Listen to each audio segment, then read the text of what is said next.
Bonjour et bienvenue à tous. Nous allons commencer d'un instant à l'autre cette table ronde consacrée au sujet de l'eau, de l'assainissement, de l'hygiène dans les centres de santé de l'Église catholique.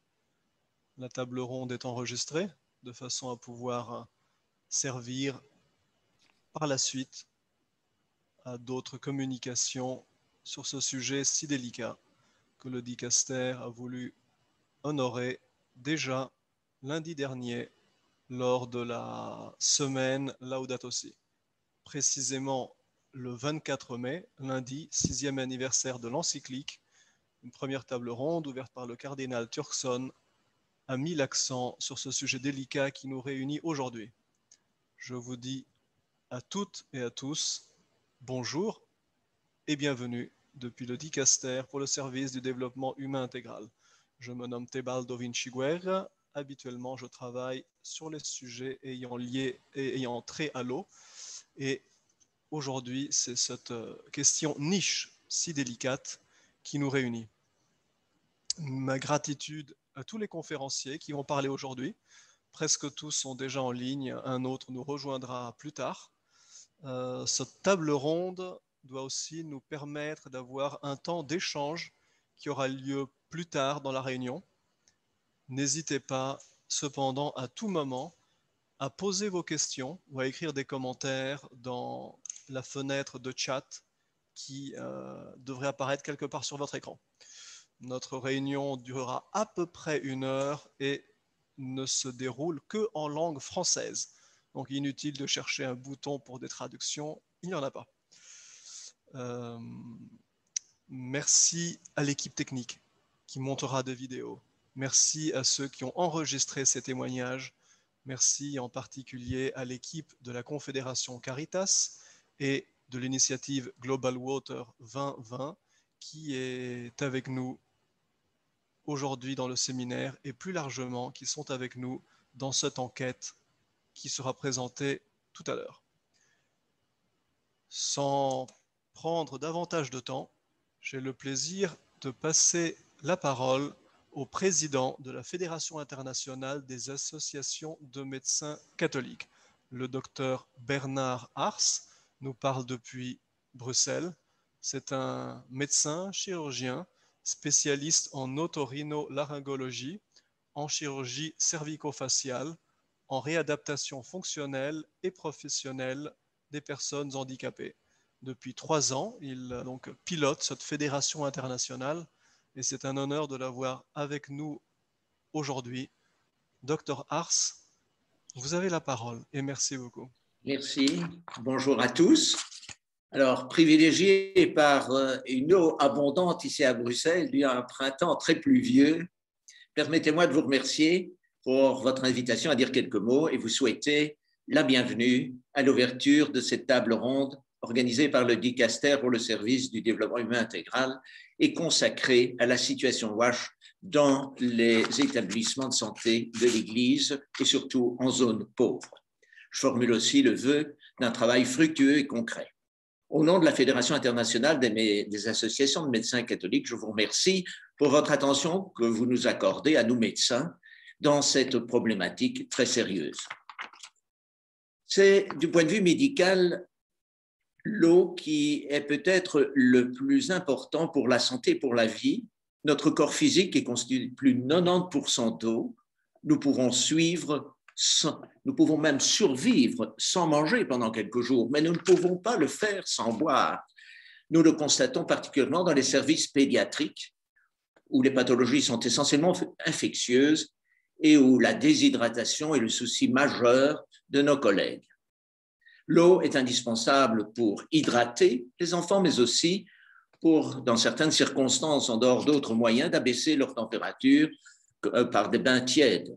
L'eau est également incontournable pour la toilette, l'hygiène étant le premier soin médical.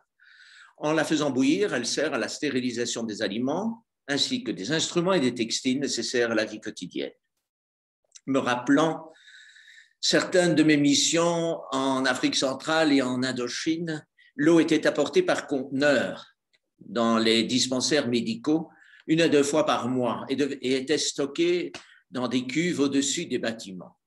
En plus d'une distribution parcimonieuse, il fallait veiller avant l'usage à la bonne conservation, la stérilisation et la purification de cette eau. Si autrefois la désinfection de l'eau était un geste sanitaire suffisant, à l'heure actuelle, il faut ajouter la purification chimique. Ainsi, il convient de promouvoir de façon raisonnable aussi l'installation locale de puits, qui me paraît beaucoup plus efficient que de projeter des installations sophistiquées de gros stockage d'eau. Penser de façon concrète le contenu, le circuit, les étapes d'approvisionnement en eau des centres de santé avec les mesures ponctuelles nécessaires me semble élémentaire et constituer une œuvre utile. À tous les membres de la table ronde, au nom de tous mes collègues et en mon nom personnel, je vous souhaite un bon travail. Merci. Merci infiniment, docteur. Ce matin, il y a 3 heures, nous avions avec nous un témoignage du réseau des infirmières catholiques, le CICIAMS. Et aujourd'hui, maintenant, pour la table ronde française, nous avons eu le plaisir d'avoir ces mots d'encouragement et d'ouverture du docteur Ars, donc président de la Fédération internationale des associations des médecins catholiques. Merci pour votre voix, pour ce témoignage personnel et pour cet encouragement. Nous allons écouter les commentaires d'une infirmière, du cardinal Peter Turkson et du secrétaire général de Caritas Internationalis, toujours sur ce sujet. Nous allons donc pouvoir bénéficier de leurs commentaires enregistrés il y a quelques semaines en langue anglaise, mais sous-titrés en français. So, please, Haile, could you share the screen with the first video?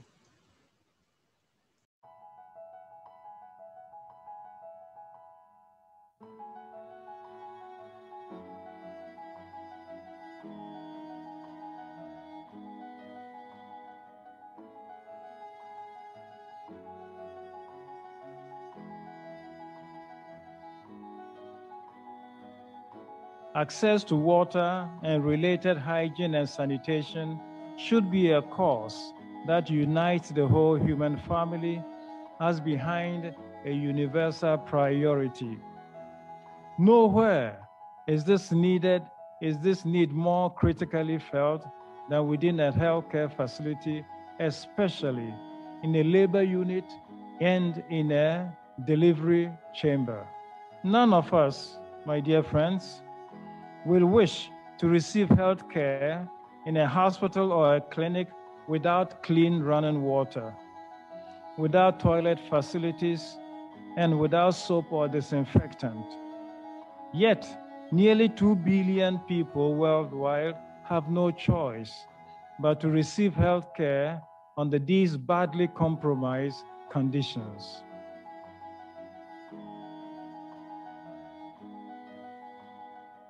As someone who ran a children's hospital for 10 years, I can tell you all the medicines in the world will not keep children healthy without access to clean water. Without clean water, there is no possibility of adequate health care. Not to have clean water when people are most vulnerable increases the risk to their very lives. This is not a new problem, and it has been a cause of the spread of diseases, as well as the inability to get them under control. We must challenge a world that can create systems to live in space, build high-tech machines and buildings, but does not put that same genius to work, providing clean water to millions dying for lack of it.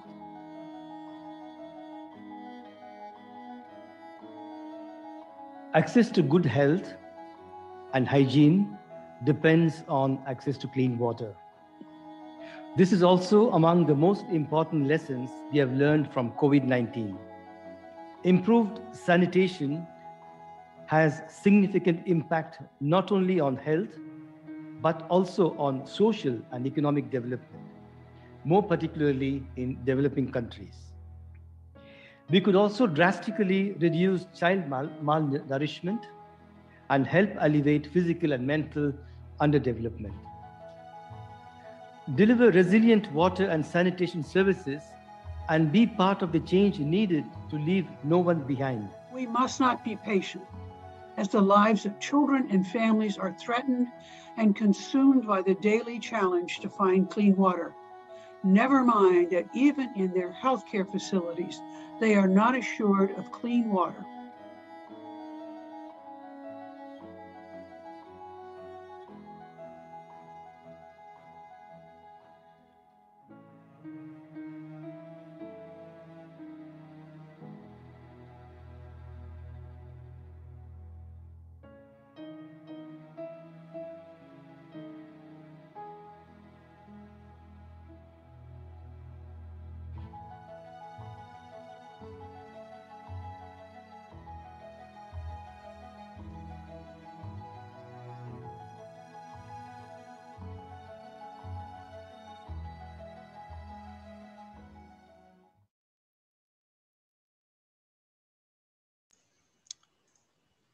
Merci infiniment, Cardinal Turkson.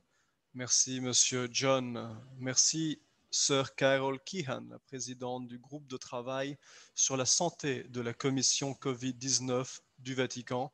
Et merci encore, Dr Ars, président de la Fédération internationale des associations de médecins catholiques, d'avoir ouvert notre réunion. Ceci est donc une table ronde pilotée par le Dicaster pour le service de développement intégral consacrée aux questions WASH dans les centres de santé de l'Église catholique. Ceux qui nous ont rejoints, n'hésitez pas à écrire dans la fenêtre de chat d'où est-ce que vous nous rejoignez, si vous représentez des diocèses, des caritas ou des congrégations. En 2018, le Dicaster pour le service de développement humain intégral a organisé à Rome une conférence internationale sur la gestion de l'eau comme bien commun. Deux grandes conclusions, deux grandes décisions ont été prises à l'issue de la dite conférence. La première, publier un document, une réflexion large dans la lumière de la doctrine sociale de l'Église. C'est Aqua Fons Vitae qui a été donc diffusé l'année dernière en plusieurs langues. La deuxième décision, faire quelque chose précisément pour cette question niche, peut-être sous-estimée, ne recevant pas suffisamment d'attention et de visibilité, ni de financement, à savoir WASH dans les centres de santé de l'Église. En mois d'août l'année dernière, le cardinal Turkson a envoyé une lettre à tous les évêques, à toutes les conférences épiscopales du monde, en leur demandant de veiller sur ces conditions WASH, principalement dans les centres de santé ainsi que dans les écoles. Plus tard, là où nous avons vu que certains diocèses ou certaines congrégations étaient particulièrement intéressés par le sujet, nous avons préparé une enquête détaillée d'environ 5 pages de questions qui a été donc remise dans un échantillon assez diversifié. Des centres de santé grands et petits, par exemple des dispensaires et des hôpitaux, des centres de santé appartenant à des congrégations ou bien à des diocèses, situés en zone urbaine ou en zone rurale, dans 23 pays, souvent en Afrique, mais également en Haïti, aux Philippines et en Albanie. Il a fallu donc remplir cette enquête. Il y a donc eu des formations pour que les personnes puissent comprendre comment gérer telle question, comment apprécier telle réalité sur le terrain, avec un service technique qui était disponible au téléphone pour les aider à remplir cette enquête. Ou bien parfois, et là nous avons par exemple avec nous M. François Canguela de Catholic Relief Services, avec des techniciens qui ont fait le déplacement, mettant leurs compétences au service de cette enquête. À peu près 150 établissements de santé ont donc été recensés entre l'automne et le mois de février. C'est maintenant donc M. François Canguela qui va vous présenter les résultats de cette enquête. Un mot néanmoins très important, cette enquête ne peut pas être considérée comme étant représentative de l'ensemble des centres de santé de l'Église catholique, ni de leurs difficultés. Certainement non. Cela car l'enquête a été menée précisément dans des zones en difficulté, là où les responsables des centres de santé eux-mêmes ont adhéré à cette proposition. Donc de eux-mêmes, il y avait déjà une certaine conscience des difficultés. Donc voilà, disons que c'est un aperçu mis à jour des difficultés dans une zone, dans un ensemble de zones sélectionnées. Monsieur François Kangela, qui nous parle donc depuis la République démocratique du Congo. S'il vous plaît. Merci beaucoup, Tebaldo, pour ce privilège. Je m'en vais vous présenter le résumé de résultats de l'enquête qui a été réalisée, comme vous venez de le souligner, et auquel j'ai eu la chance moi-même de participer. Alors, sans tarder, je voudrais vous partager mon écran pour que je puisse rapidement vous présenter ces résumés de résultats des évaluations qui ont été réalisées dans 23 pays qui ont été ciblés. Voilà. Donc, je ne sais pas si mon écran est visible. On voit l'écran, c'est bon, on le voit. D'accord, merci beaucoup. Alors, ici, nous avons, l'enquête rentre dans cette démarche des dicastères pour arriver à répondre aux défis mondiaux. Et dans les pays les moins développés, comme nous le voyons, sur 10 établissements de santé manquent de services de santé essentiels. 6 sur 10 manquent de services d'assainissement. Et 3 sur 10 manquent de services. Alors, l'enquête qui a été menée, on a réalisé au total 140 évaluations et ces évaluations-là ont été réalisées par les diocèses, les congrégations, les conférences épiscopales qui avaient répondu à l'appel de Dicaster. Donc, les établissements ciblés ont couvert 28 067 077 personnes dans 23 pays. Et la période à laquelle l'enquête s'est déroulée, les données ont été collectées de décembre 2020 au février 2021. Et chaque évaluation avait une durée maximale approximative de 45 minutes. Et cette présentation montre le résultat d'analyse des évaluations faites depuis le 24 mars.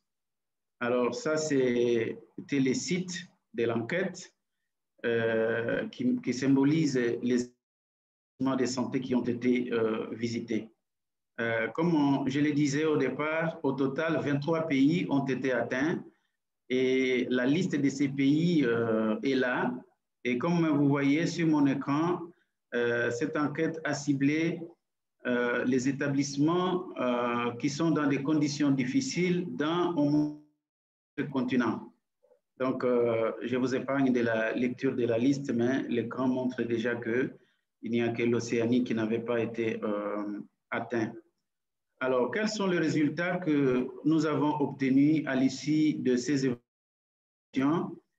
Et le premier paramètre qui a été évalué, c'est l'accès aux services essentiels de l'eau.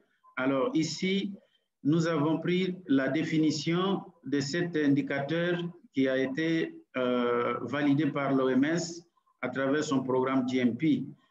Les services essentiels de l'eau existent si la structure a une source d'eau améliorée, si cette source se trouve sur place au sein des locaux de l'établissement et si l'eau est disponible le jour de l'enquête.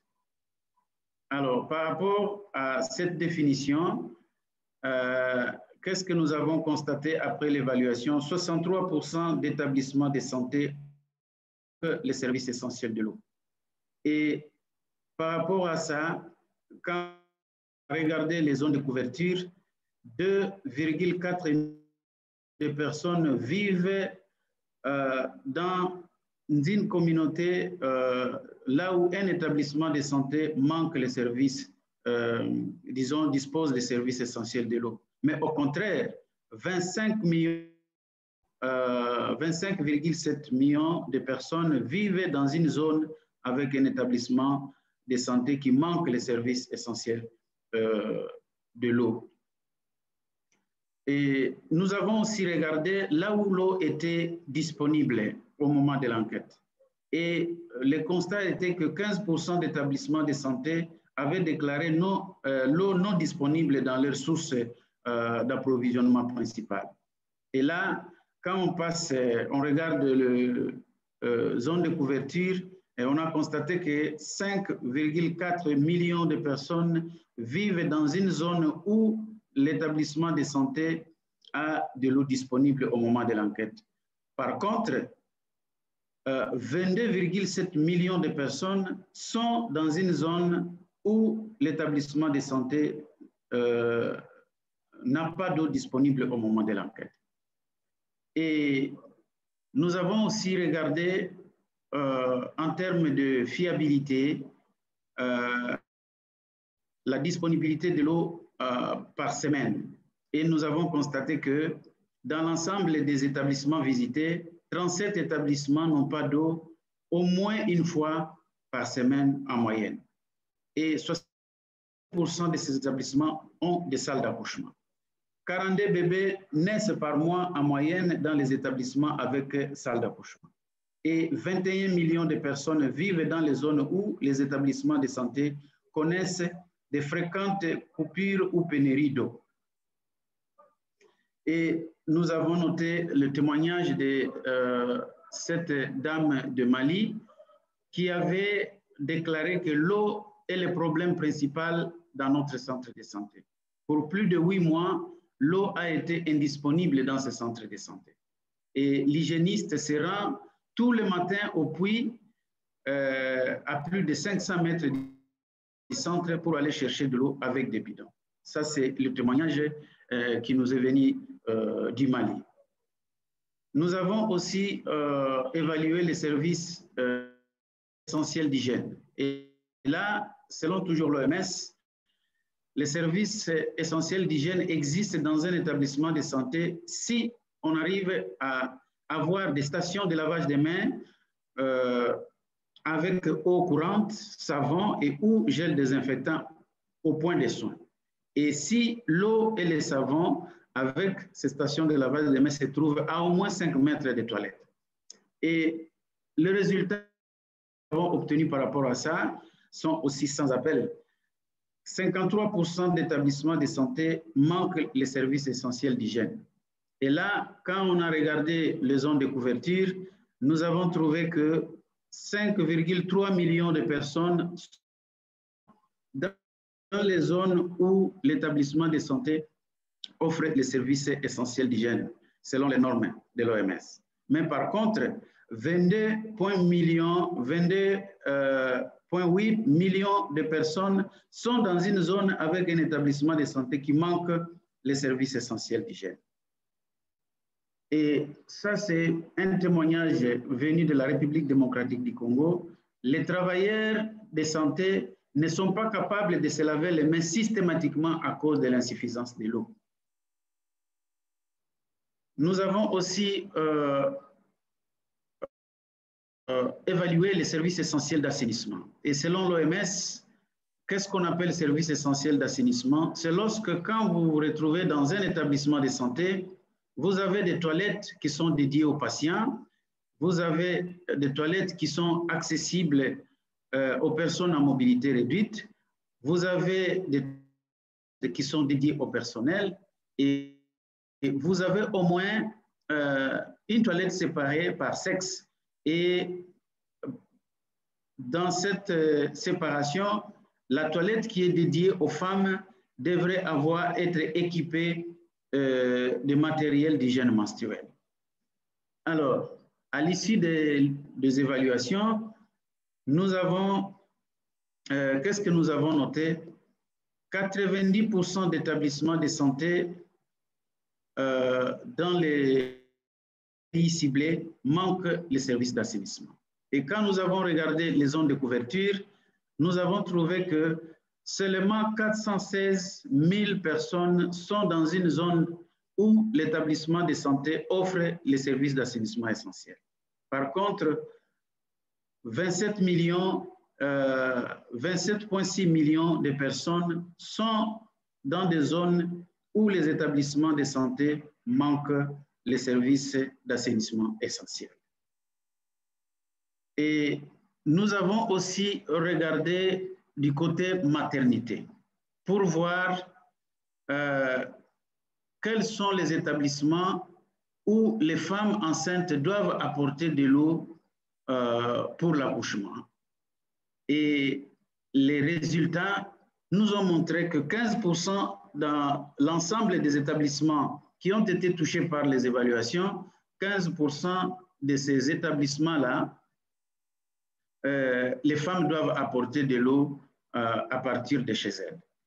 Et dans ces maternités, dans ces établissements avec maternité, un bébé naît chaque jour dans 22 établissements où les femmes doivent apporter leur propre eau. 856 000 personnes vivent dans une zone avec un établissement de santé où les femmes doivent apporter leur propre eau. Et cette situation a été notée dans 7 pays qui contiennent des établissements de santé confrontés à ces obstacles. Nous avons aussi regardé, toujours dans les avec salle d'accouchement, là où on pouvait avoir, où les savons n'étaient pas disponibles dans les salles d'accouchement. Et là, dans l'ensemble de ces 108 établissements qui ont été touchés, 20% de ces établissements n'avaient pas de savon, de l'eau et du savon dans la salle d'accouchement. Et un bébé naît chaque jour dans au moins 30 établissements de santé où l'eau et les savons ne sont pas disponibles dans les salles d'accouchement. 475 000 personnes vivent dans une zone où l'eau et les savons ne sont pas disponibles dans la salle d'accouchement. Et quand nous avons essayé de regarder au niveau maintenant de 23 pays qui ont été touchés par ces évaluations, 11 de ces pays-là contiennent des établissements de santé qui font face à ces obstacles. Nous avons aussi, nous nous sommes aussi intéressés à la budgétisation pour le WASH, vérifier si les composantes WASH est systématiquement budgétisée. Et là, nous avons noté dans l'ensemble que 47% d'établissements ont des programmes WASH non financés et seulement 53% étaient budgétisés. Et quand on a regardé les établissements dans leur ensemble, 47% de ces établissements évalués, disons, les pays où le WASH n'est pas budgétisé, c'est dans 17 sur le 23. Et 4 millions de personnes sont couvertes par les établissements de santé où le WASH n'est pas du tout budgétisé. Nous avons aussi vérifié l'adaptation au COVID-19. Et nous avons noté que 118 établissements ont quand même essayé d'apporter certaines améliorations aux infrastructures WASH comme réponse à la pandémie. Et ces évaluations ont été aussi accompagnées de l'estimation de coûts en termes d'infrastructures. Au total, 151 établissements de santé fait partie de cette initiative. Alors, basé sur ces estimations reçues à ce jour, nous avons 108 établissements qui ont présenté les des coûts. Et quand on a essayé d'entrer en détail, la demande moyenne par établissement est de $64 000 et de $64 643. Et la demande médiane par établissement est de $58 398. Les besoins de financement pour tous les 151 établissements de santé basés sur la demande moyenne à ce jour est de $9 761 000 américains. Et nous avons essayé de regarder le nombre de personnes qui vivent dans qui sont couvertes par ces 151 établissements de santé. Et ce nombre est élevé à 28 millions de personnes. Donc,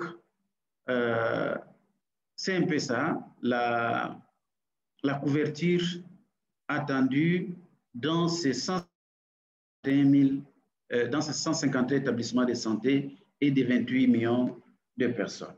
Nous avons noté aussi quelques faits saillants dans quelques pays particuliers. Et ici, nous allons voir, par rapport au Kenya, par exemple, de façon particulière, au Kenya, il y a eu 29 évaluations réalisées. Et dans ces 29 évaluations, il y a eu 10% d'hôpitaux et 90% de non-hôpitaux. Et là, pour les Kenyans, 7 sur 10 établissements manquent les services d'eau essentiels. 4 sur 10 établissements manquent les services essentiels d'hygiène. Et 8 sur 10 établissements manquent les services essentiels d'assainissement. Et total de demandes en termes d'appui est autour de $2 millions américains. Et la demande moyenne est autour de 82,41 $000 américains. Les établissements évalués au niveau du Kenya couvrent 743 000 personnes. Nous avons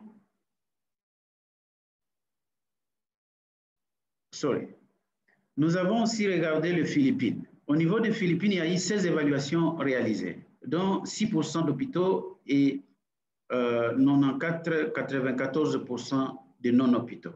Et là aussi, 4 sur 10 établissements de santé manquent les services essentiels de l'eau. 2 sur 10 établissements de santé manquent les services essentiels d'hygiène. Et 8 sur 10 établissements manquent les services essentiels d'assainissement.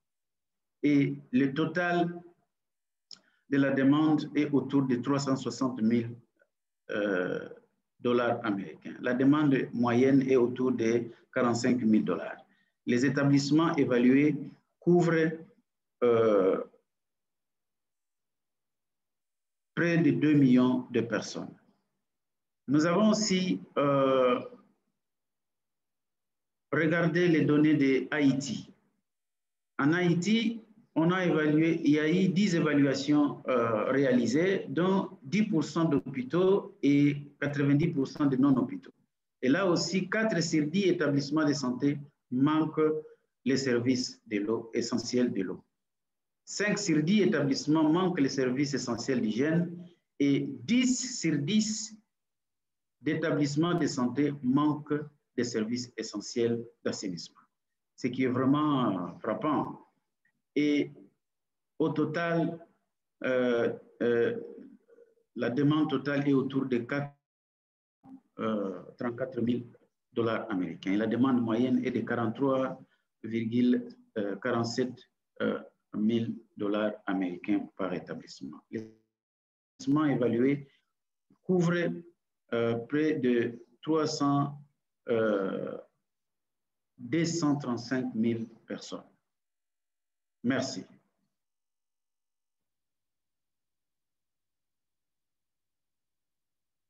Merci beaucoup François pour avoir commenté ces résultats.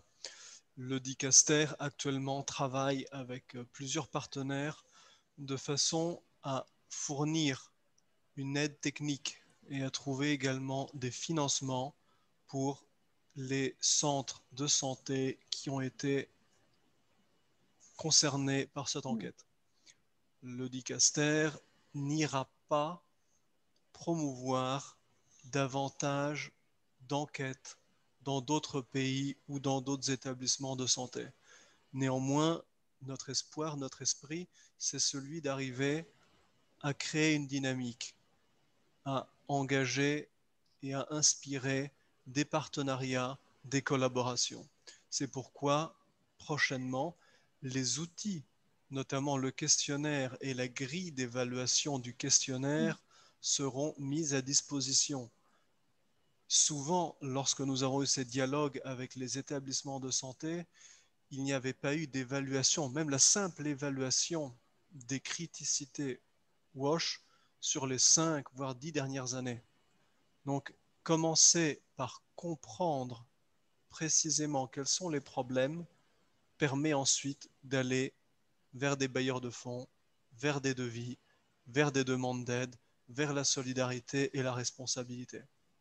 Le fait même que dans certains établissements de santé, même dans des zones difficiles, pauvres, des établissements de santé, comme beaucoup d'entre nous en connaissent, qui dépendent peut-être même jusqu'à 70% ou 80% de donations, le fait même qu'il n'y ait pas une claire ligne de budget pour prévoir WASH, du coup l'entretien, les puits, les filtres, la qualité, montre à quel point parfois la santé est l'affaire du médecin, c'est clair. L'eau, c'est pour le spécialiste du droit à l'eau, le plaidoyer, les experts hydriques, très bien. Mais parfois, cette zone un peu grise de l'assainissement, de l'hygiène, le savon, etc., qui est vraiment responsable et comment est-ce que cela se fait, voilà. Le dicaster a voulu donner davantage de visibilité sur ces problèmes. À plusieurs niveaux, du niveau international au niveau national, au niveau diocésain, la Confédération Caritas a été très, très, très précieuse. J'ai donc le plaisir maintenant de passer, excusez-moi, la parole à Alessandra Arcidiacono, chargée de programmes humanitaires au sein du secrétariat de Caritas Internationalis, qui se trouve à Rome, mais qui est également un point de référence au sein du réseau qui travaille sur les sujets WASH à l'intérieur de la Confédération Caritas. Alessandra, per favore. Grazie, merci Tebaldo et bonjour à toutes et à tous depuis le secrétariat général de Caritas Internationalis qui est basé à Saint-Calixte, cité du Vatican. Donc, nous sommes tout près de nos collègues du dicaster. Caritas est un réseau mondial qui regroupe 162 organisations membres nationales catholiques établies par les conférences épiscopales respectives. Et nos organisations membres ont l'expérience et les compétences requises pour répondre de façon efficace aux crises humanitaires et aux besoins à plus long terme des communautés. Comme vous le savez, Caritas est organisée au niveau local, donc avec ses paroisses diocésaines, nationales, régionales et internationales, avec ce secrétariat général qui joue un rôle d'animation, de coordination, surtout d'appui à nos organisations membres. On m'a demandé de parler surtout de l'implication de Caritas dans cette initiative. Merci.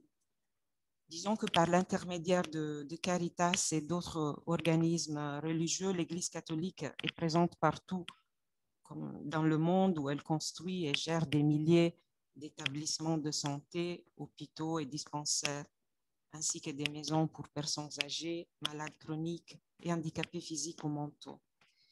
Caritas fournit, entre autres, des soins médicaux dans ses programmes d'urgence et dans ses programmes à plus long terme, dans certains des contextes les plus pauvres et les plus difficiles, tels que guerre, pauvreté, catastrophes naturelles et absence d'accès aux services de base, tels que l'eau propre et l'hygiène. Donc, plus spécifiquement, pour ce qui est de l'implication de Caritas dans cette initiative pendant cette première phase que l'on peut définir pilote, pour nous au moins, qui peut donc parvenir à d'autres évaluations dans l'avenir et à des projets. Plusieurs Caritas y ont pris part, donc au Nigeria, Mali, Malawi, DRC, Haïti, Albanie, Sud-Soudan. Il s'agit surtout de Caritas diocésaines qui gèrent des centres de santé et qui ont répondu favorablement à l'invitation du cardinal Turks, donc du dicaster, depuis août dernier. Et au niveau d'implication, nous avons aussi considéré l'enquête menée l'année dernière par le dicaster et par CI sur les structures de santé de l'Église impliquées dans la lutte au Covid. Certains membres de notre confédération appuient, entre autres, la construction et le fonctionnement de centres de santé gérés par Caritas ou l'Église locale, entre autres CAFOD, qui est Caritas Angleterre, Pays de Galles, Cordaid, qui est Caritas Hollande, Catholic Relief Services, CRS aux États-Unis, Caritas Allemagne. Caritas Pologne, par exemple, est engagée au Yémen également.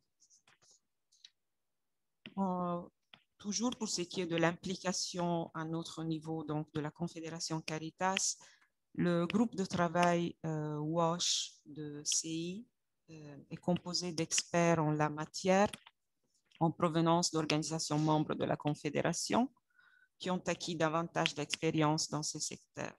Je vois aussi qu'Emmanuel Beaufort est parmi les participants. Il est notre membre francophone de Caritas DRC. Merci de ta participation. Le groupe a appuyé le processus d'évaluation des besoins et d'estimation des coûts dans certains pays, plus précisément Malawi, Kenya, Sud-Soudan.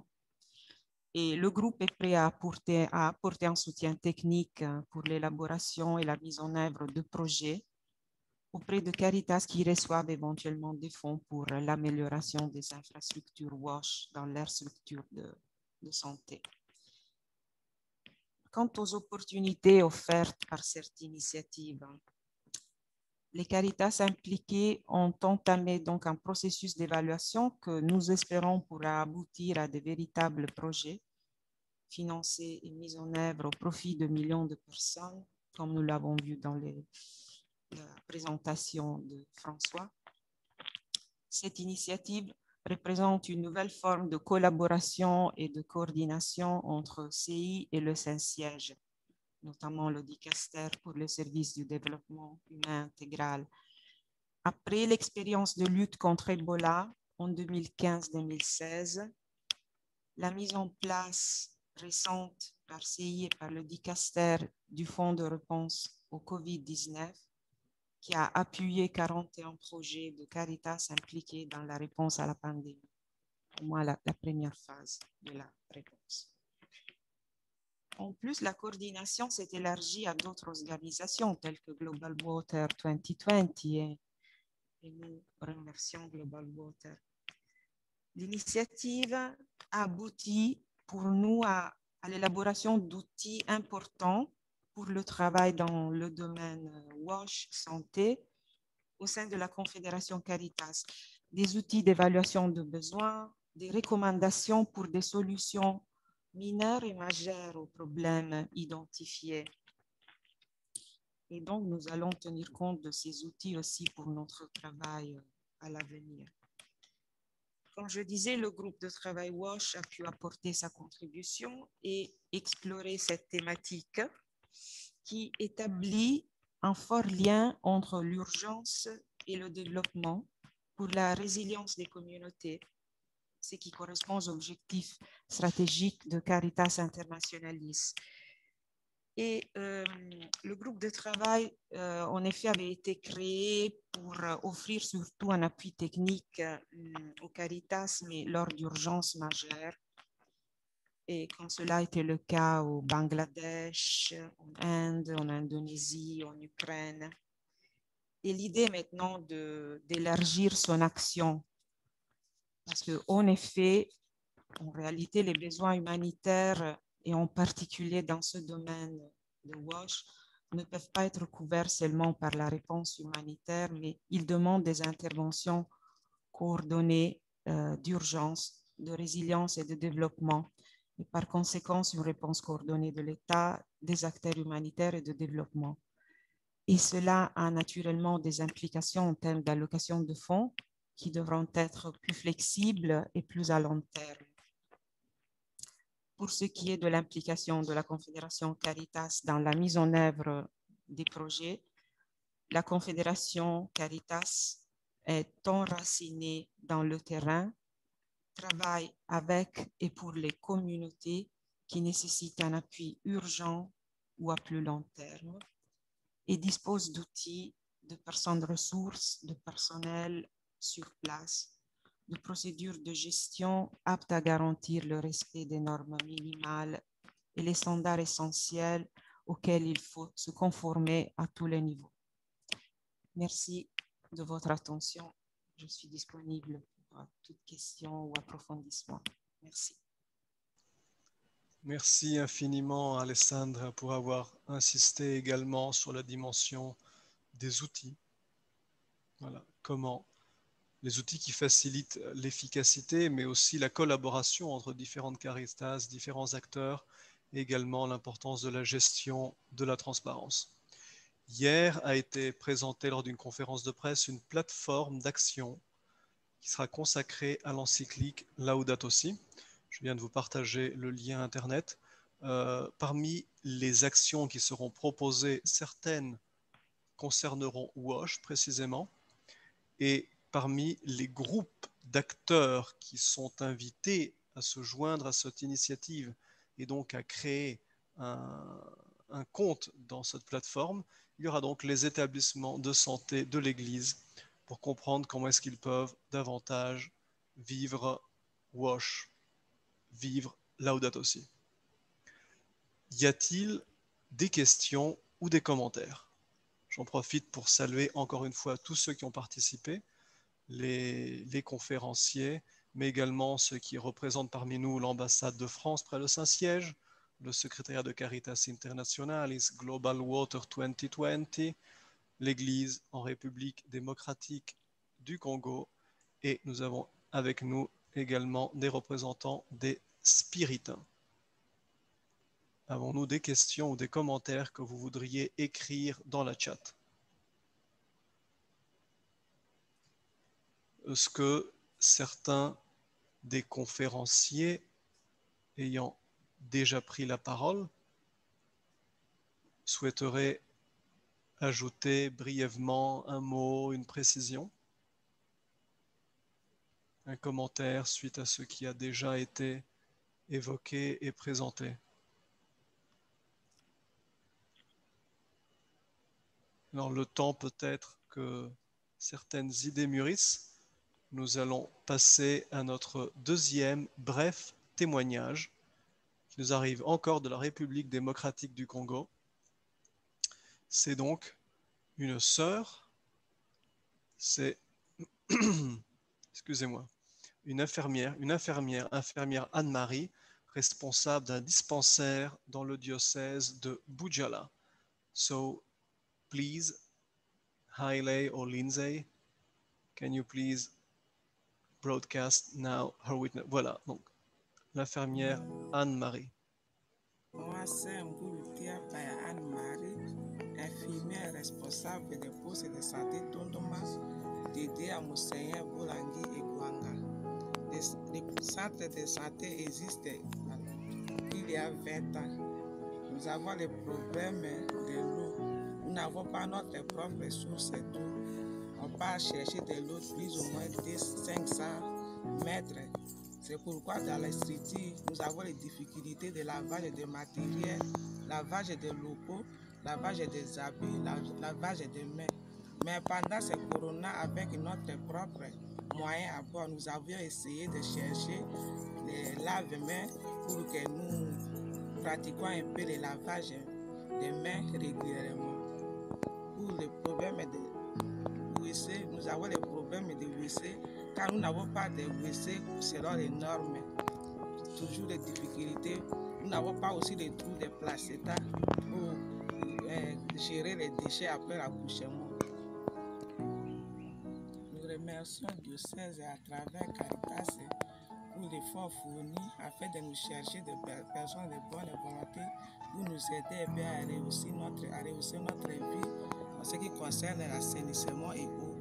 Nous espérons que dans l'avenir, nous aurons une suite favorable pour le bien de notre population de Tunduma.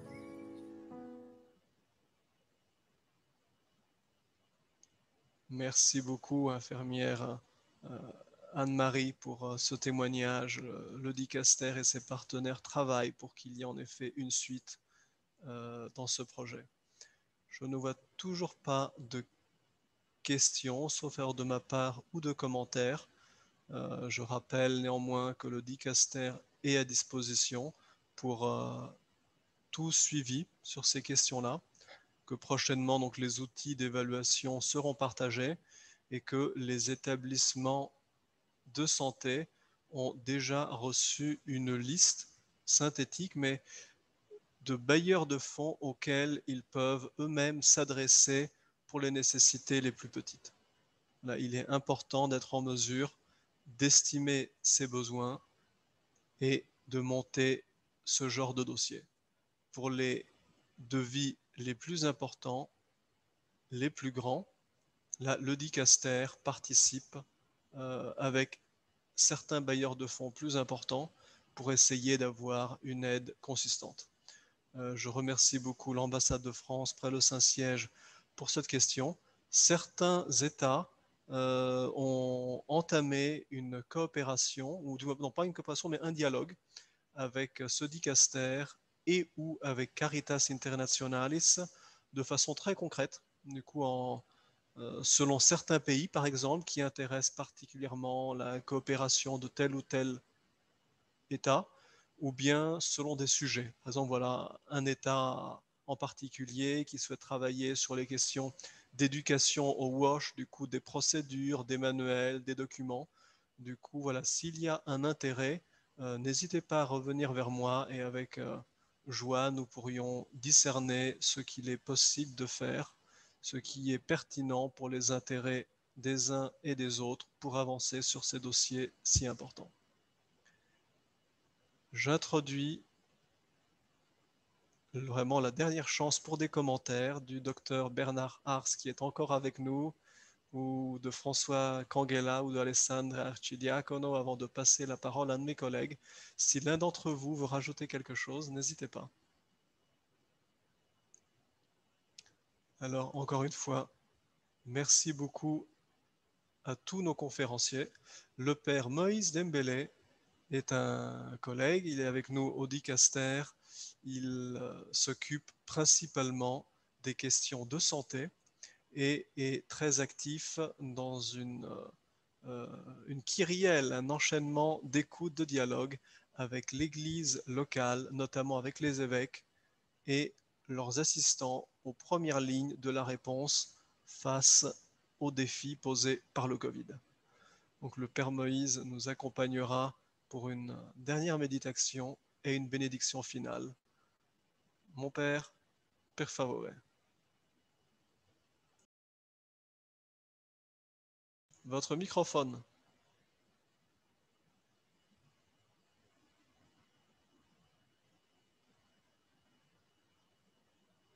Normalement, il y a un bouton en bas à gauche qui permet d'activer.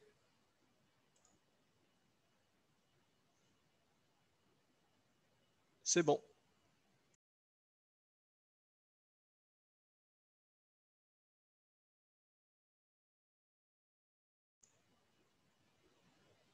Allez-y, parlez, mon père, mais fort.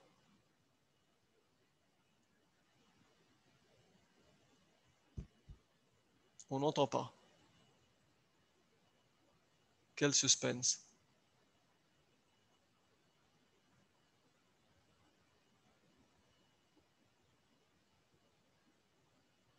Vérification des câbles.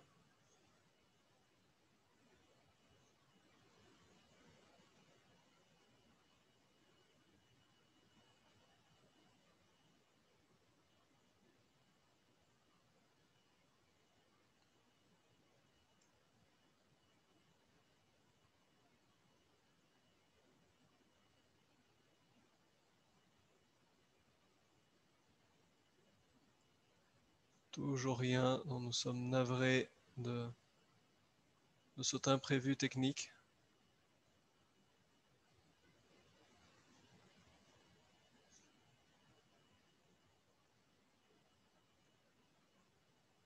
Bon, nous avons parmi nous des spiritains, n'est-ce pas? Oui. Alors, une bénédiction finale pour terminer notre rencontre, mon père, s'il Oui, vous plaît. d'accord. Bon. Donc, au nom du Père et du Fils et du Saint-Esprit, Amen. Donc, nous rendons grâce au Seigneur pour ce temps de réflexion et d'approfondissement, pour l'amélioration de la vie des hommes et des femmes. Que le Seigneur nous accorde la grâce de l'Esprit Saint pour que nous puissions mettre en œuvre toutes ces dispositions et ces projets que nous avons.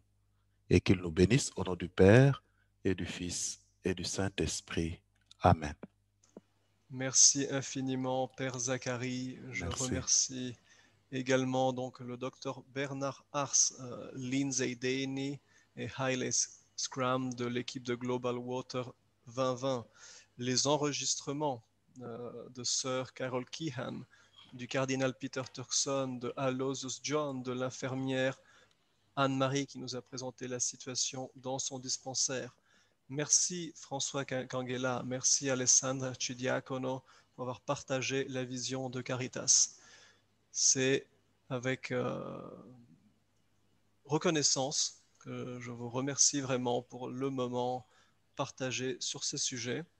Et nous sommes certains que le père Moïse Dembélé se porte quand même bien malgré le problème de voix. Je l'ai vu tout à l'heure, il va bien. Voilà. D'accord. Merci infiniment et de nouveau à votre disposition sur ces sujets-là. Je demande à Merci. l'équipe Merci d'enregistrement beaucoup. d'interrompre l'enregistrement. Please, Merci. Global Water, stop recording.